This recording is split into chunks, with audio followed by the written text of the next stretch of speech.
Le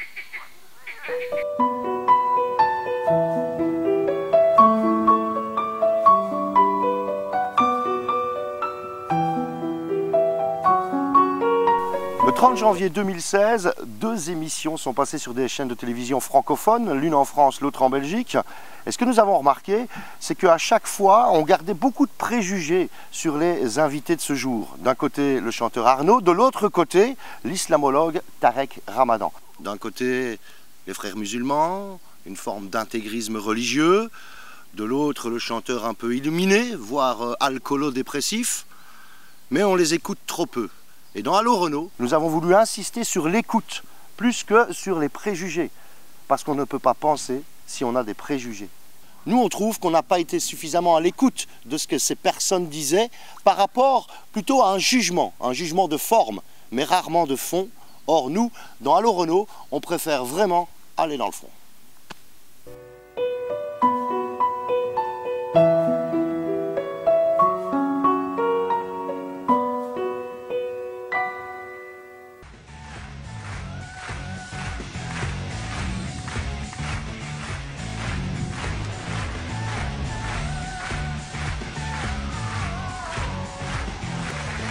Attention à la marche, Arnaud. Notre invité, c'est Tarek Ramadan. Bonjour. Bonjour. Vous venez de publier un ouvrage qui s'intitule « Le génie de l'islam ». Nous en parlons avec aussi Béatrice Delvaux, éditorialiste en chef au Journal Le Soir. Bonjour. Et Jean-Pierre Jacquemin, directeur de l'information à la RTBF. Bonjour. Ça vous fait rire, Luis Fernandez, hein? La marche est traître, hein, il faut le dire. Arnaud, j'ai senti que ça a été une épreuve, un petit peu, non? Non? La descente des marches. C'est cela qui était... Merci Arnaud. Et ce que j'essaye de faire pour mes concitoyens européens, occidentaux, c'est de parler de l'islam autrement que quand on en parle dans les controverses ou parce qu'il y a eu un attentat. Par contre, vous, c'est pas tellement la petite bouteille d'eau, hein.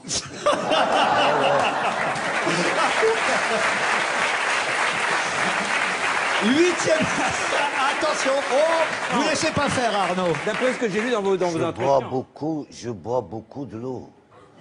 Parce que mon foie, il pleure souvent. Tu vois le bazar. Et pour se cultiver, on doit se mouiller. Santé. À l'origine, il y a des musulmans qui sont très réformistes, c'est-à-dire ils regardent l'histoire, ils regardent le contexte. Et moi, c'est de ceci que je revendique. Je dis donc revenir aux sources de la foi, pour le reprendre comme ça, et voir comment on peut l'adapter au monde moderne. Oui, revenir aux sources de la lumière de la foi, mais ajouter à la lumière de la foi la lumière de l'intelligence. Bah écoute, parce que j'utilise le bazar, parce que il y a des gens qui utilisent 150 mots pour s'expliquer. Et moi, je prends le bazar. Je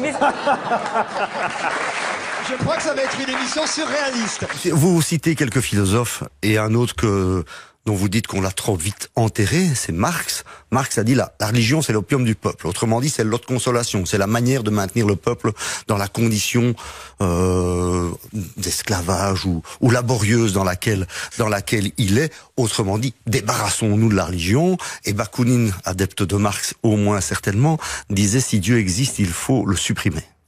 Il dit au conditionnel. Si Dieu existait, il faudrait s'en débarrasser. C'est un conditionnel. Oui, il va encore plus loin que moi. Il va encore plus loin que moi. Il doute même qu'on puisse dire qu'il puisse exister. Voilà. Peut-être que le conditionnel va plus loin que vous. Vous savez...